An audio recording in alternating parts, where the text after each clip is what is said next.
3.0.0 Relationship and Social Skills. And it says, explain the importance of social skills and identifying ways good social skills are applied in the construction trade. Identify good personal and social skills, explain how to resolve conflict with coworkers as well as with supervisors, and there are different methods for both. Explain how to give and receive constructive criticism, identify and describe various social issues of concern in the workplace, describe how to work in a team environment, and how to be an effective leader. A relationship results from the process of interacting with another person or a group of people. Relationships are affected both by real actions and by the perceptions of individuals. Every day you interact with coworkers, supervisors, and members of the public who see you working. No one wants to work with, hire, or spend time with an unprofessional person. Craft workers need to be aware of the appropriate professional conduct for work situations and follow that conduct at all times. Your actions reflect on your own professional status, that of your colleague, the company you work for, and the image that your professions as seen by the public. So you really want to hold yourself in a manner that is going to bring honor to your trade and to your company that you're working for. 3.1.0 Personal and Social Skills. Proper self-presentation says the way a person dresses, speaks, acts, and interacts with others. Then it says it here again, the way you dress, speak, act, and interact is a vital part of any successful work relationship. Self-presentation involves the developing good personal and work habits. Personal habits apply to your appearance and general behavior. Work habits, also known as your work ethic, work habits that are the foundation of a person's ability to do his or her job, apply to how you do your job. Your personal habits and work ethic make a powerful impression on your colleagues, your supervisors, and potential employers. Something as simple as filling out a job application with no errors and good penmanship will give an employer a good first impression. When you introduce yourself, look the other person in the eye and stand with confidence. In the United States and a number of other countries, a firm and sincere handshake has long been considered an indicator of a person's character and personality, especially among men. Recent studies indicate that there are actually may be a connection, a firm grip, but not so firm as to imply a competition is at hand. Making eye contact at the appropriate moment make a good impression regardless of gender. Once formed, first impressions are hard to change, so make sure the first impression you make is a good one. 3.1.1 Personal habits. Co-workers and supervisors like people who are dependable. Co-workers know that they can trust dependable people to pull their own weight, take their responsibilities seriously, and look after one another's safety. Supervisors know that dependable people will do their best to finish a job correctly and on schedule. Organizational skills are important as well. Keep your tools in your work areas clean and organized. Know which tools you're responsible for and keep them in good working order. Ensure that you are technically qualified to perform your duties and specific tasks. This means that you know how to use tools, equipment, and machines safely. Take advantage of opportunities to expand your technical knowledge through classes, books, and trade periodicals and mentoring by experienced colleagues. The war against absenteeism. During World War II, factories across America were humming along, many producing products needed for the war effort. To combat absenteeism in the workplace, employers like Remington Arms related the issue to patriotism and the crucial role that America's workers played in the war effort. Offer to pitch in and help whenever you can. The best workers are willing to take on new tasks and learn new ideas. Supervisors notice employees who are willing, but be careful not to take on more tasks than you can handle. You'll not impress anyone if you cannot fulfill what you promised. Honesty is one of the most important personal habits you can have. Do not abuse your company's system by calling in sick just to take a day off or by leaving early and asking someone else to punch out for you. Professionalism, it's integrity and work appropriate manners. Means that you approach your work with integrity and professional manner. Uh, as you learned in basic safety, there's no place for horseplay or irresponsible behavior on the construction site. Employers want workers who respect the rules and who understand that the rules exist to keep people safe and projects on schedule. A professional employee always respects company confidentiality. That's privacy of information. In some cases, workers are required to sign documents indicating that they understand the importance of confidentiality and that they agree to not discuss certain information that's shared with them. Work ethic, along with good personal habits, a strong work ethic is essential for getting hired and being promoted. Employers look for people who they believe will give them a fair day's work for a fair day's pay. Having a strong work ethic means that you enjoy working and that you always try to do your best on each task. When work's important to you, you believe that you can make a positive contribution to any project you're working on. Construction work requires people who can work without constant supervision. When there's a problem that you can solve it without waiting for someone to tell you what to do. If you finish your task ahead of time, look for another task that can be finished in the remaining time or ask coworkers if they need help. This type of positive action is called taking initiative, the ability to work without constant supervision and solve problems independently. If you have to have somebody stand over you to get you to do your day's work, they don't need you. That person who's standing over you could just as easily just do your job. And that's one less paycheck it's an expenditure the company doesn't have to have. So be able to work independently. An important part of taking initiative, however, is to know when and how to implement it. Suppose a supervisor tells you to perform a task. He demonstrates 5 steps required to complete the task. Later, as you perform the work, you realize that one of the steps is unnecessary. Leaving out the step could save time, but should you? No, that would not be the right initiative. Instead, tell your supervisor about your discovery and ask what you should do. Bringing the option to your supervisor is showing initiative. Your supervisor may realize that you're right and allow you to leave out the extra step. After that, every time anyone performs the task, it will take less time and save the company money. Or there might be an important reason why the foreman has asked you to do that extra step. And he'll tell you, we're going to need that later on, so go ahead and do that extra step. Don't just take it upon yourself to leave it out. Tardiness and absenteeism, 3.1.3. 2 most common problems supervisors face on the job are tardiness and absenteeism. Tardiness is when a worker habitually shows up late to work. Absenteeism is when a worker consistently fails to show up for work at all, or with or without an excuse. People with a strong work ethic are rarely late or absent. To make a profit and stay in business, construction companies operate under tight schedules. These schedules are primarily built around workers. If you're late or do not show up regularly, expensive adjustments become necessary. Your employer may decide that the best way to save money is to stop wasting it on you.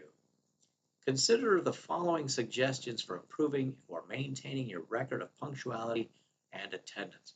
Think about what would happen if everyone on the job were late or absent frequently. Think about how being late or absent affects your coworkers. Know and follow your company's policy for reporting legitimate absences and lateness. Keep your supervisor informed if you need to be out for more than a day. Allow yourself enough time to get to work. Explain a late arrival to your supervisor as soon as you get to work, and do not abuse lunch, break, and break time privileges. My dad always taught me to be a half hour early on the job. If the job starts at 7 o'clock, you show up at 6:30.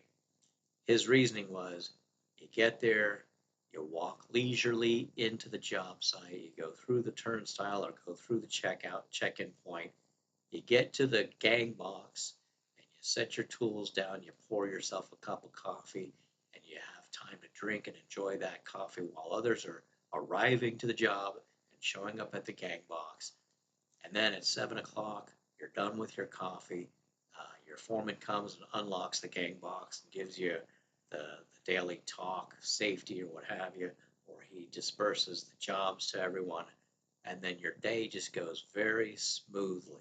The rest of your day just seems to go without a hitch.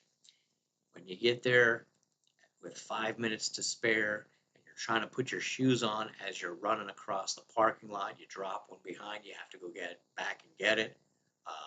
You're trying to carry your tools in your lunchbox and tie your shoes at the same time. And when you get to the turnstile, you have to put your hard hat on. You make it to the gang box with a minute to spare. You're out of breath. Everyone's waiting for you. They weren't sure if you were going to show up.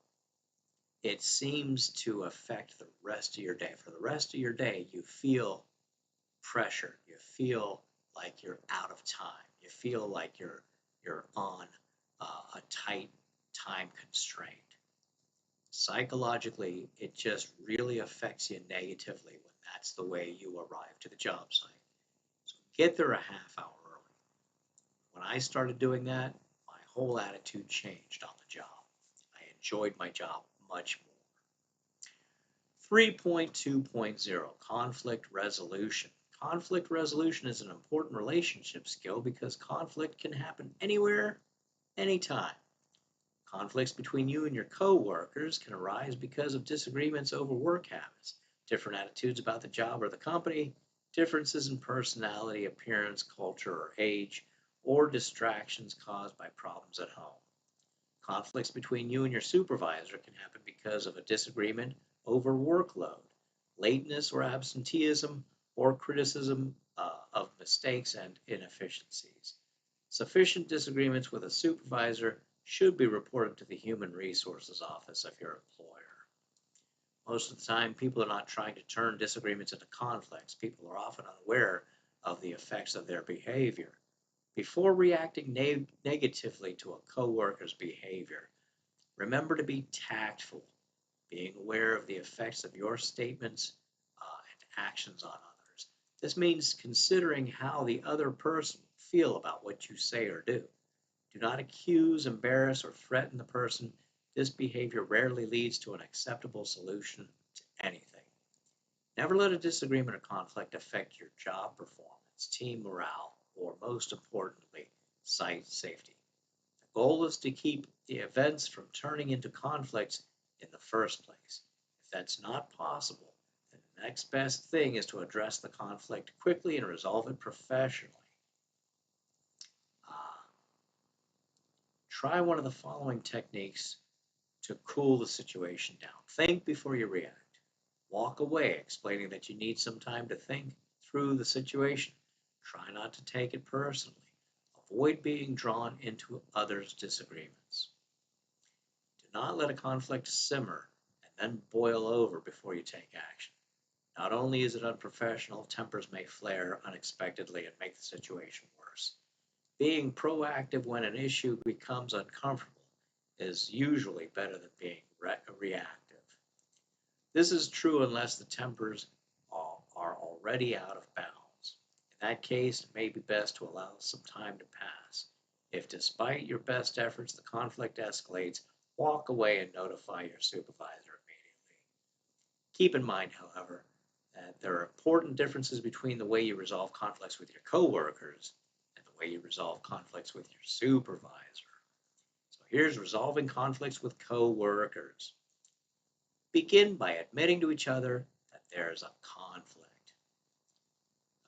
Sometimes you're working with someone and the two of you are just not getting along, and you say to the other person, I'd like to talk to you about the conflict we're having. They might say, what conflict that we're having? They're not even aware of it. So start by admitting to each other that there is a conflict. Begin by asking the following questions. How did the conflict start? What was keeping the conflict going? Is the conflict based on personality issues or a specific event? Has this problem been building up for a while or did it start suddenly? Did the conflict start because of a difference in expectations? Could the problem have been prevented? Do both sides have the same perception of what is happening?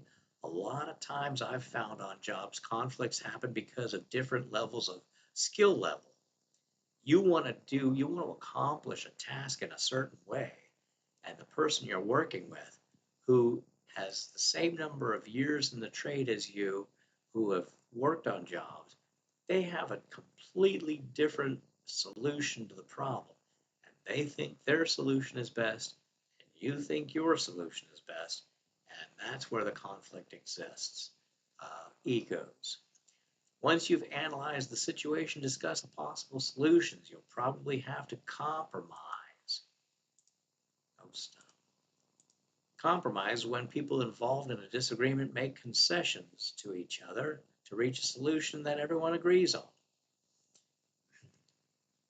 You'll probably have to compromise to find a solution that everyone agrees on. When you agree on the solution, act on it and see if it works. If it does not, then consult your supervisor for help in resolving the conflict. Notice that this process is similar to the problem-solving techniques discussed earlier.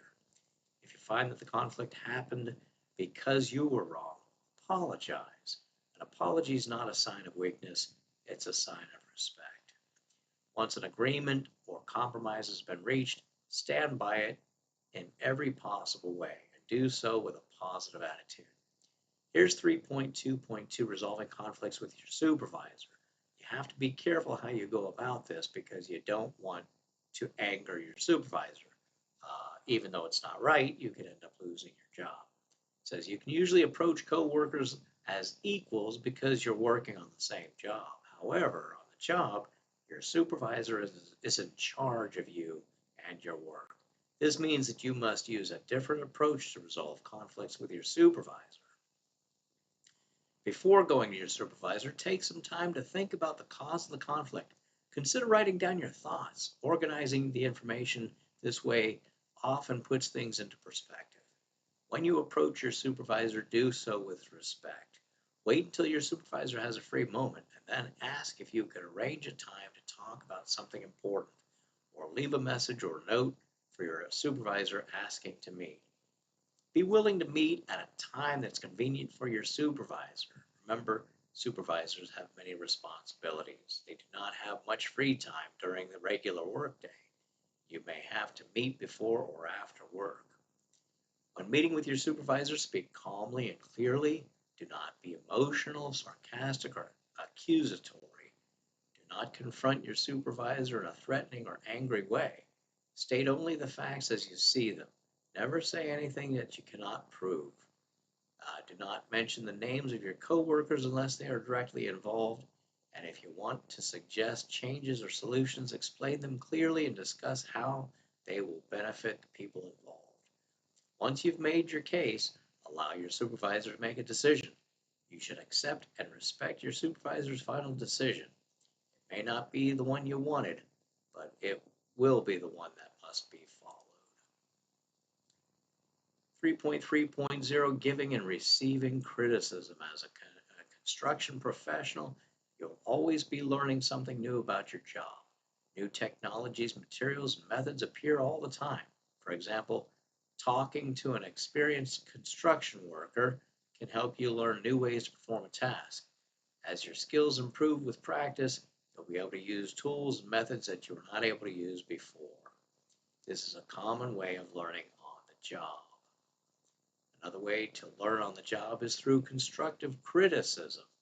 Constructive criticism is advice designed to help you correct a mistake or improve an action. This is a positive offer of advice intended to help someone correct a mistake or improve actions. Constructive criticism can improve your job performance and relations with coworkers. You have probably heard that the word criticism used in a negative way to indicate fault or blame. That's not the type of criticism discussed here. Constructive criticism does not mean that colleagues and supervisors think little of you. In fact, it means exactly the opposite. Colleagues and supervisors who offer constructive criticism do so because they believe that it's worth their time to help you improve your skills. As you gain experience on the job, you'll be able to give constructive criticism as well as receive it. To make sure that someone does not mistake your constructive criticism for blame, you need to know how to offer it in a positive manner. The following sections offer some general advice on offering and receiving constructive criticism. 3.3.1 Offering constructive criticism. When you're training a less experienced person or working with coworkers, you might find yourself offering some constructive criticism. How should you offer it? Before you say anything, think about the rules of effective speaking that you learned in basic communication skills. Be positive, supportive words, and offer facts, not opinions. And here it says, do not criticize how a coworker does something unless you can suggest another way. Somewhere it said, do not criticize a coworker in front of others. Above all, limit your comments to the person's work methods without targeting them as a person. There's a great deal of difference in how people react to a statement such as, your pipe fitting work is unacceptable, compared to this threaded joint is unacceptable. Point out improper behavior or incorrect work techniques the first time they occur. If not addressed, the behavior or technique could become a bad habit. Bad habits, in turn, can lead to accidents. Gently and firmly offer constructive criticism for improper behavior as soon as it is noticed. Receiving constructive criticism. Not only can constructive criticism mean the difference between success and failure, but in some cases where workplace safety is involved, it can also mean the difference between life and death. Think of constructive criticism as a chance to learn and to improve your skills. Take constructive criticism from your supervisor seriously. Treat constructive criticism from your experienced coworkers with the same respect. Even though they may not be your supervisor, their experience gives them a level of expertise. When someone presents you with constructive criticism in a proper manner, learn from their approach as well. Always take responsibility for your actions. Never be overly defensive or dispute criticism. If you respond negatively, you might offend a person who is simply trying to help you.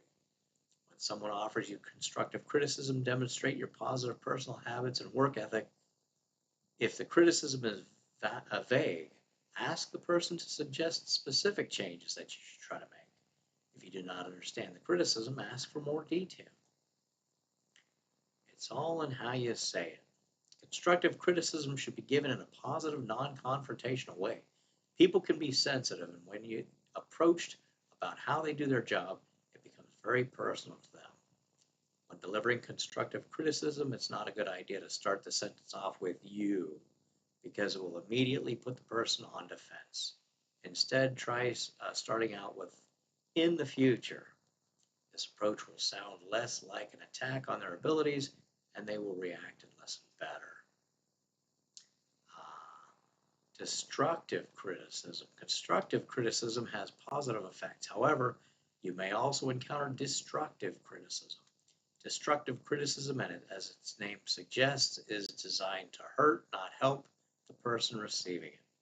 The destructive criticism could actually be about something that needs improvement, but because it is offered negatively, there is no desire to listen.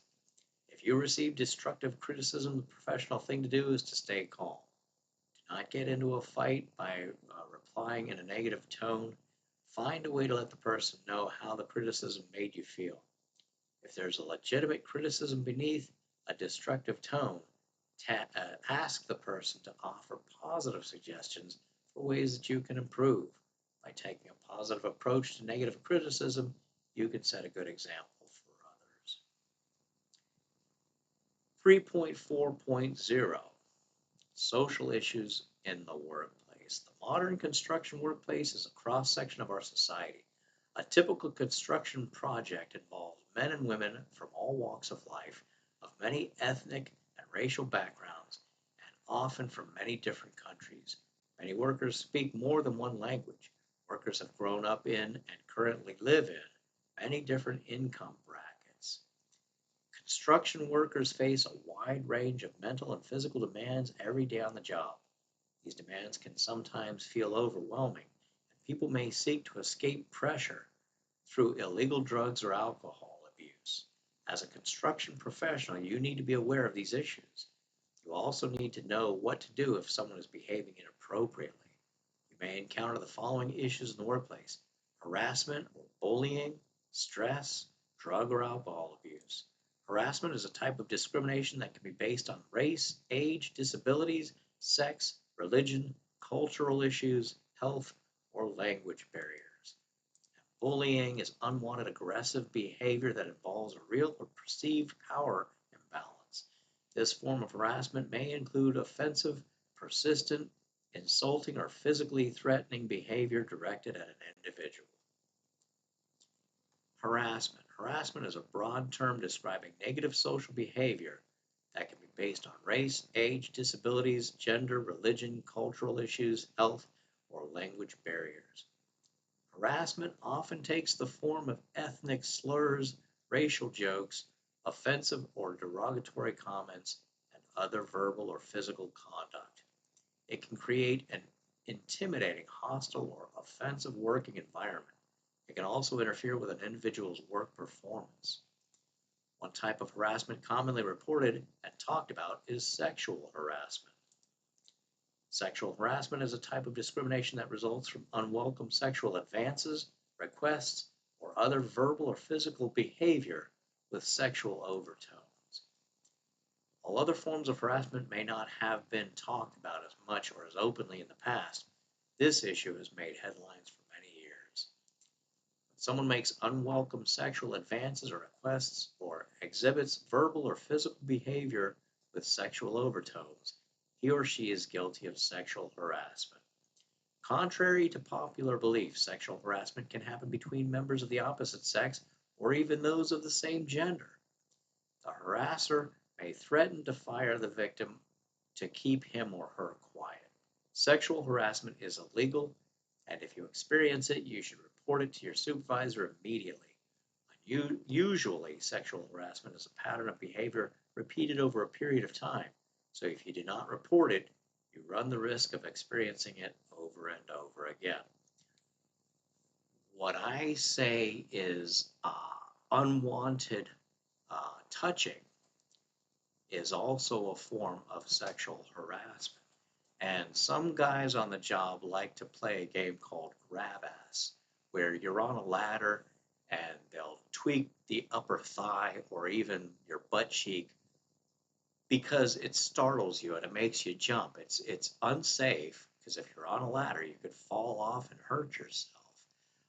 It's unwanted because nobody enjoys that sort of thing. Uh, and if you ask the person, hey, I don't like that, don't touch me, and they do it again, that's sexual harassment. And when you bring it to the foreman, and the foreman confronts the person, they're going to say, "Oh, he's nuts. It's not sexual harassment. I'm just playing around with him." If he's touching your body and you've asked him not to do it, and he does it again, it's sexual harassment. And companies will not tolerate it. It's a zero tolerance policy, because they understand the importance of it. And they understand that if there is a lawsuit, that company is liable if they did not take action. So a lot of times when there is an occurrence of it, if it's investigated and found to be true, the person who was implementing it, the person who was perpetrating it, they're gone. I mean, they don't give them a warning. They don't write them up. They don't tell them, hey, next time you're going to be in trouble. Get your tools, get your lunchbox. You're off the job. So just be aware that it doesn't have to be quote unquote sexual in nature in order to meet the definition of sexual harassment. Unwanted touching is sexual harassment. You tell that person, I don't want you touching me. And they do it again, you go to the foreman. You tell them what's going on.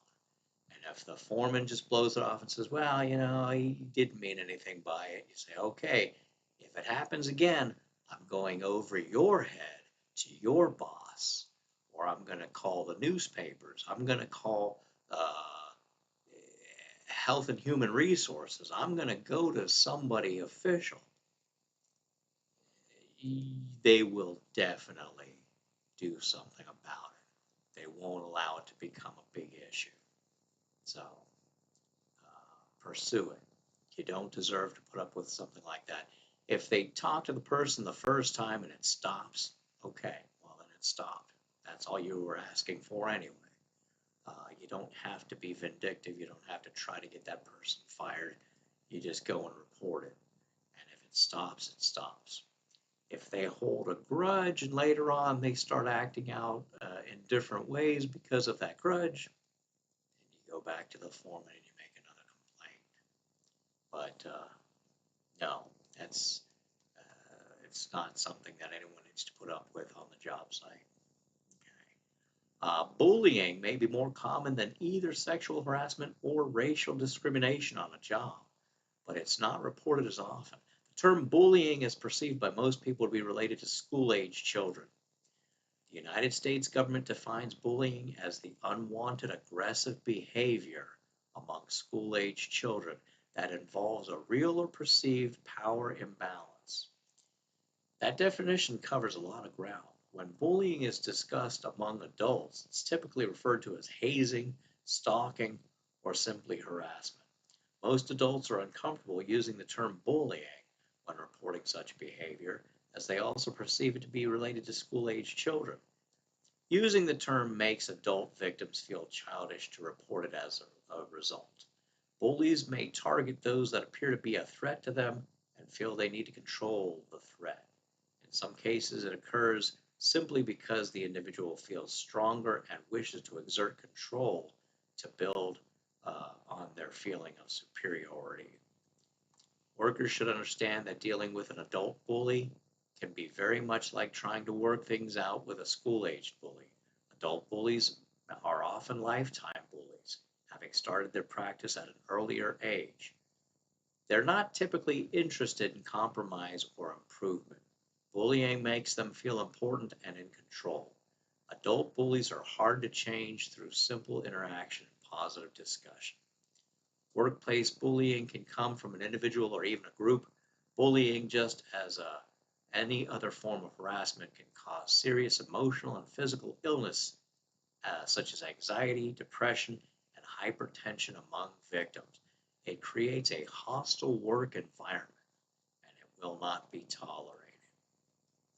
With the use of today's electronic technology, bullies can even cause harm through social media and other public formats. This is referred to as cyberbullying. Once emailed rumors, malicious text messages, embarrassing pictures, videos, or fake profiles are posted on social media, the damage is difficult to undo. While the most common target for cyberbullying is school children, adults are not immune. Once a bullying situation has been reported to your employer, the situation may not change immediately. Your supervisor and/or employer must work within the confines of the law. Careful documentation of events is very important, as it is in all forms of harassment. Clear documentation allows the situation to be handled properly by those in authority.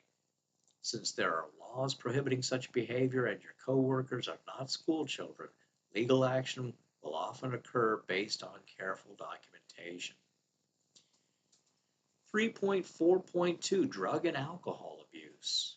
If you have a problem, get help. I mean that. I'm not just saying it flippantly. It's a terrible disease, and you sometimes can't go it alone. If you find that it's something that you cannot do without, seek help. Drugs and alcohol have no place on the job site. Someone's going to get hurt. It says, drinking is a common way to avoid or forget about stress. Alcohol is an accepted legal part of modern social life. The moderate use of alcohol is socially acceptable and is generally believed to cause little or no harm to most people. Alcohol abuse or habitually drinking to excess not only is socially unacceptable, but also poses a serious health and safety risk to everyone involved. Although some countries and U.S. states have legalized or decriminalized the recreational and/or medical use of marijuana, and others are contemplating it, it too can be abused and have the same effects as alcohol abuse.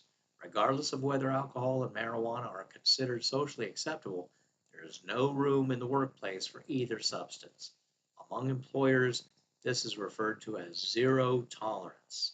Zero tolerance is the policy of applying laws or penalties to even minor infringements of a code in order to reinforce its overall importance, typically related to drug and alcohol abuse when applied to the workplace. Notice this is a drug-free workplace. Illegal drug use is never acceptable, nor is misuse of legal prescription drugs. Many companies require a clean drug test before offering a job or allowing an employee to begin work.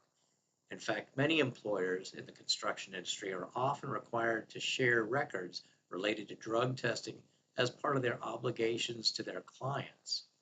Drug testing can also be ordered randomly to test the current workforce and ensure compliance.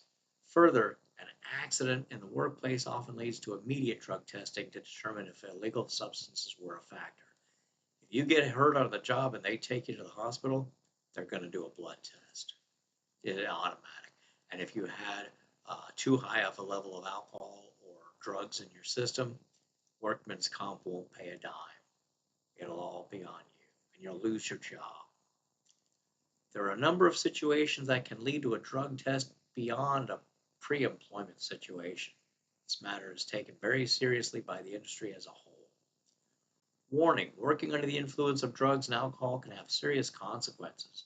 It can lead to fatal accidents and serious injuries on the job site, affecting you and your coworkers, and can cause serious errors affecting the integrity of the work.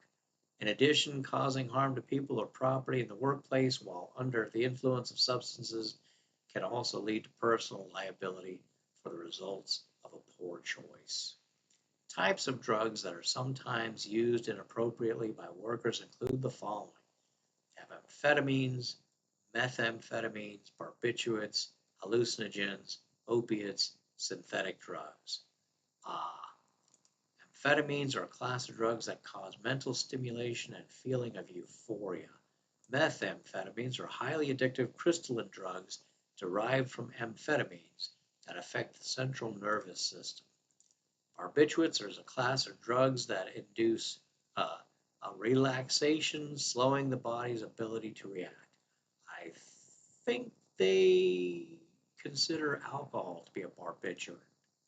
Hallucinogens, a class of drug that distorts the perceptions of reality and cause hallucinations. That's like acid. Opiates, narcotic painkiller derived from the opium poppy plant or synthetically manufactured. Heroin is the most commonly used opiate. And synthetic drugs, a drug with properties and effects similar to known substances but having a slightly altered chemical structure. Such drugs are often not illegal since they are somewhat different than well-defined, restricted, or illegal substances. The two typical categories are cannabinoids, lab-produced THC or marijuana substitutes, and cathinones, which are designed to mimic the effects of cocaine or methamphetamines. Amphetamines and methamphetamines are addictive stimulants that affect the central nervous system. Also called uppers, they are used to prolong wakefulness and endurance, and they produce feelings of euphoria or excitement. They can disturb vision, cause dizziness and an irregular heartbeat, cause the loss of coordination, and can even cause physical collapse or unconsciousness. Cocaine, crack, and crystal meth are examples of illegal amphetamine drugs. Barbiturates are a sedative, which basically means they cause you to relax. They're also called downers. They can create slurred speech, slow reactions, cause mood swings, and cause a loss of inhibitions, which means that they make a person feel less shy or self-conscious. Many abused barbiturates are controlled substances, prescription drugs. Hallucinogens distort the perception of reality to the point where people see things that are not there. The effects of hallucinogens can range from ecstasy to terror.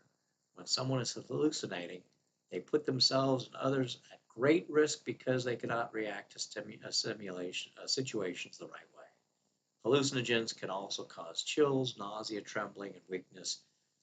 Mescaline and LSD are two examples of illegal hallucinogens. Derived from opiates are used to kill pain. Morphine is the primary psychoaddictive chemical found in opium and therefore the basis of most opiates. While opiate use creates a feeling of euphoria and relieves pain, it can cause muscle spasm, cramps, anxiety, nausea, fever, and diarrhea over time. Some prescription drug forms of opiates are OxyContin and Vicodin. Synthetic drugs are relatively new. They're defined as drugs with properties and effect similar to well-defined and familiar restricted or illegal substances, but have a slightly altered chemical structure.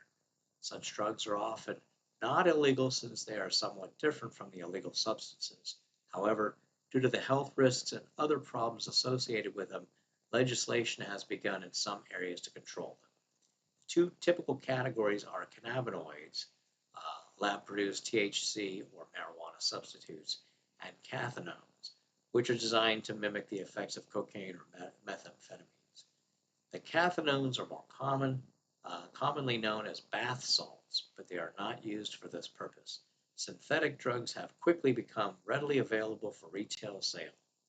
They're often deceptively packaged and do not generally list all the ingredients.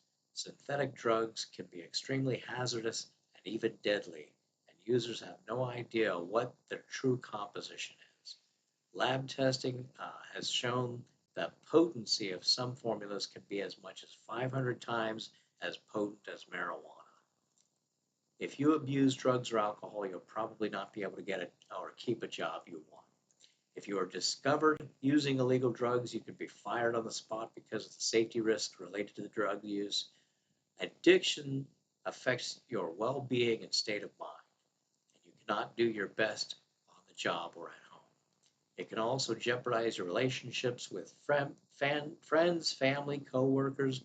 If people you know are addicted to alcohol or drugs, seek help for them or encourage them to get help for themselves. If you're having trouble with alcohol or drugs, talk to your supervisor. Many companies provide substance abuse counseling and will support you with periodic drug testing to help you remain sober and drug-free. 3.5.0 Teamwork and Leadership. Every day you will interact with members of your work crew and your supervisor. Although the ability to get along with people is an important skill, it's not quite enough. The success of any team depends on all of its members filling their roles competently. Here, this is highlighted. Everyone must contribute to the effort to ensure that the team achieves its goals. This cooperation is referred to as teamwork. Everything is awesome. Everything is great when you're part of a team. From the moment your career begins, you'll be assigned to different teams for different reasons. Teams can be as small as 2 people or as large as your entire company. Teams are often made up of people from different trades who work together to complete a task. For example, a team that's assigned to the task of burying water and electrical lines might include a backhoe operator to dig the trench, pipe fitters to lay and join the pipe, and electricians to run the electrical cable. Always show respect for the other members of your team. Although you have a specific job to do, always be willing to help a coworker. Support your coworkers when they need it, and they will support you in return. Good team members are goal-oriented, and those goals are shared among the team members. Being goal-oriented means making sure that all activities benefit the team's final objective.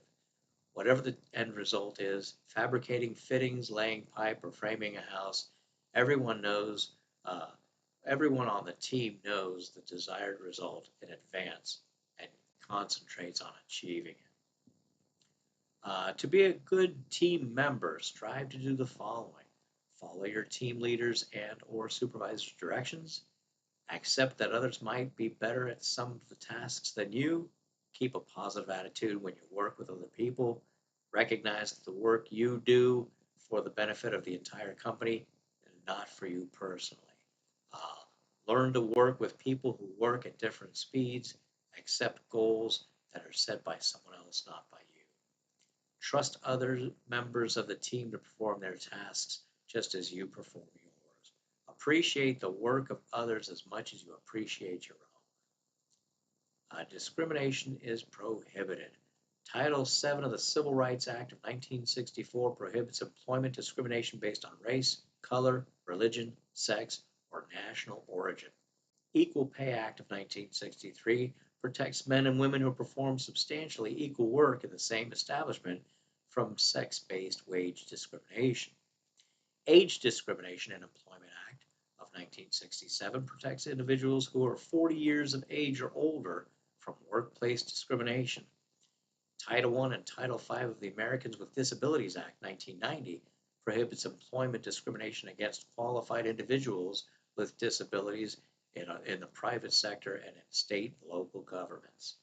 Sections 501 and 505 of the Rehabilitation Act of 1973 prohibits discrimination against qualified individuals with disabilities who work in the federal government. And Civil Rights Act of 1991 provides monetary damages in cases of intentional employment discrimination. Keep in mind that you're not the only person working hard. Everyone on your team should be focusing on the goal too. Offer praise and encouragement to your coworkers. They'll do the same for you. This mutual respect will help you feel confident that your team will reach its goal. Share the credit for good work and be willing to take responsibility for your mistakes and errors. These actions will help you earn the respect of your coworkers. If goal-oriented teamwork is practiced, the team should be able to meet deadlines and keep projects on schedule. This translates into time and money saved by your company that can be used for pay increases. There will be times when your co-workers or other trades cannot start their tasks until you've completed yours. Out of respect for them and your company's reputation, always finish your work in a timely manner. The success of a team reflects on you just as your personal behavior and characteristics reflect on the team. 3.5.1 Leadership Skills. As you gain experience and earn credentials, you'll assume positions of greater responsibility. These positions are earned through hard work and dedication. Starting as an apprentice, you can work your way up to team leader, foreman, supervisor, and project manager. Someday, with enough hard work, dedication, and ambition, you may even choose to run your own company. To progress steadily through your career, you will need to develop leadership skills and learn how to use them. Leadership is the ability to set an example for others to follow by exercising authority and responsibility. Leaders set an example for others to follow. Because of their skills, leaders are trusted not only with the authority to make decisions, but also with the responsibility to carry them out. You can become a leader at any stage of your career. As an apprentice, you have the authority to perform the tasks given to you by your supervisor, and your supervisor expects you to be a responsible worker. By carrying out your tasks quickly, correctly, and independently, you're setting an example for others to follow. In doing so, you're demonstrating leadership skills. Now, this is highlighted. It says people with the ability to become leaders often exhibit, and then they give us a bunch of different examples. Two of them I have highlighted here: effective communicators and self-confidence. So people with the ability to become leaders often exhibit, they lead by example, they have a high level of drive, determination, and persistence. They're effective communicators. They can motivate their team to do their best work. They are organized planners, and they have self-confidence. The functions of a leader vary with the environment, the group of the workers being led, and the tasks to be performed. However, certain functions are common to all situations. Some of these functions include the following. There's organizing, planning, staffing, directing, and controlling, empowering team members with authority and responsibility, resolving disagreements before they become problems, enforcing company policies and procedures, accepting responsibility for failures as well as for successes, and to uh, representing the team to different trades, clients, or others. Leadership styles vary. If leadership styles are classified according to the way a leader makes decisions, the result is three broad categories of leadership: autocratic, democratic, and hands-off. An autocratic leader makes all the decisions independently without seeking recommendations or suggestions from the team. A democratic leader involves the team in the decision-making process. Such a leader takes team members' recommendations and suggestions into account before making a decision. A hands-off leader leaves all decision-making to the team members themselves. Select a leadership style that's appropriate to the situation. Leading with a single style at all times generally results in some real problems. You'll need to consider your authority, experience, expertise, and personality each time a style is chosen. Leaders have to make sure that the decisions they make are ethical. Success in the construction industry demands the highest standards of ethical conduct. The three types of ethics that you will encounter on the job are business or legal ethics, professional ethics, and situational ethics. Business or legal ethics involve adhering to all relevant laws and regulations. Professional ethics involve being fair to everyone, and situational ethics involves appropriate responses to a particular event or situation. The following are some common ways to motivate people on the job. Recognize and praise a job well done. Allow people to feel a sense of accomplishment. Provide opportunities for advancement. Encourage people to feel that their job is important. Provide opportunities for change to prevent boredom, and reward people for their efforts. How do your coworkers see you? I'm going to skip this part. This is a little survey that you can take. Action plan for improvement, going green, building a team. In this exercise, you'll practice building a team. Consider the following hypothetical situation. All right, I'm not going to do that either. Some of these are to be done in class. 3.0.0, section review. It says if you finish a task ahead of time, looking for another task that can be finished in the remaining time is referred to as taking initiative. To find a solution everyone can agree on, you may have to compromise. When does constructive criticism work best? When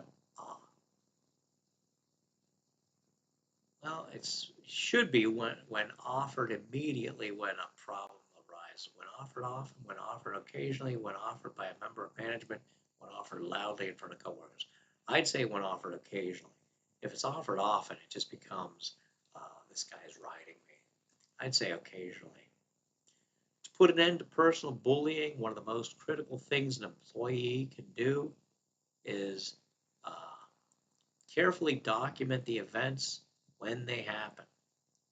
Before displaying their skills as a leader, all craft workers must wait until they have a great deal of experience in their chosen craft. False. False. Well, this wraps up Module 00108, Employability Skills. I hope you got something out of it. If you did, please leave me a like and maybe subscribe to my channel. And as always, I'll see you on the next video. Thank you. Hey, this is Brian Young. If you liked my video, please give it a thumbs up and consider subscribing. I'll see you on the next video.